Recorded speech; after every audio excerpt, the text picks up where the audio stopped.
नमस्कार दोस्तों। आज आप सभी का स्वागत है आपके अपने चैनल पर। आज का हमारा विषय थोड़ा अलग है लेकिन बहुत गहरा है। हम बात करेंगे एक ऐसे दिन की जो हमें प्यार, माफ़ी और त्याग सिखाता है और साथ ही दुनिया की उस सच्चाई की जहां आज भी देश आपस में टकरा रहे हैं। एक तरफ है गुड फ्राइडे और दूसरी तरफ है यूनाइटेड स्टेट और ईरान के बीच बढ़ता तनाव।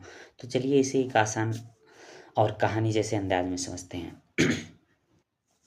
गुड फ्राइडे क्या सिखाता है दोस्तों? दोस्तों, गुड फ्राइडे ईसाई धर्म का एक बहुत ही महत्वपूर्ण दिन है। इस दिन जीसस क्राइस्ट को सूली पर चढ़ाया गया था। अब आप सोच रहे होंगे इतना दुखद दिन गुड क्यों कहलाता है? क्योंकि इस दिन हमें एक बहुत बड़ी सीख मिलती है। यीशु मसीह ने अपने जीवन में हमेशा प्यार, दया और सच्चाई का रास्ता दिखाया।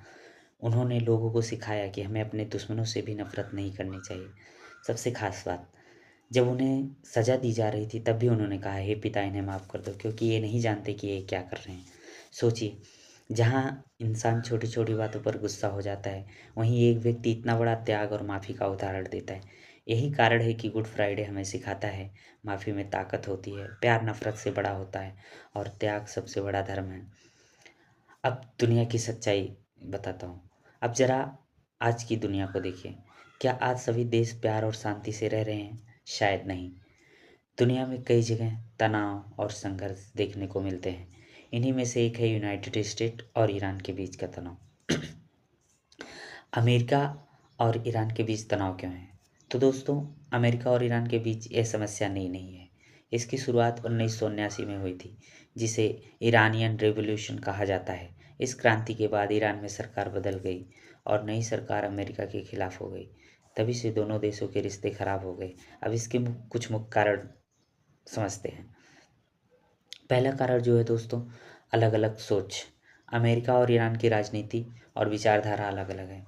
दोनों देश एक दूसरे की नीतियों से सहमत नहीं होते हैं। दूसरा जो रीजन है वो दोस्तों है परमाणु कार्यक्रम। ईरान का न्यूक्लियर प्रोग्राम अमेरिका के लिए चिंता का विषय है। अमेरिका को लगता है कि ईरान परमाणु हथियार बना लेगा, जो उसके लिए हानिकारक साबित हो सकता है। और तीसरा जो है दोस्तों, मिडिल ईस्ट में प्रभाव। दोनों देश मिडिल ईस्ट में अपना प्रभाव बढ़ाना चाहते हैं। इस कारण वहाँ कई बार प्रत्यक्ष अप्रत्यक्ष रूप से टकराव होता रहता है। चौथा जो कारण है दोस्तों, बड़ी घटनाएं। 2020 में अमेरिका ने ईरान के एक बड़े सैन्य अधिकारी कासिम सुलेमानी को मार दिया था। इसके बाद दोनों देशों के बीच तनाव और बढ़ गया। क्या यह युद्ध है? यह समझना जरूरी है कि अमेरिका और ईरान के बीच अभी कोई पूरा सीधा युद्ध नहीं चल रहा है, लेकिन दोनों देशों के बीच तनाव, धमकियां और छोटे छोटे टकराव लगातार होते रहते हैं। पांचवा जो रीजन है दोस्तों कि गुड फ्राइडे से क्या सीख मिलती है।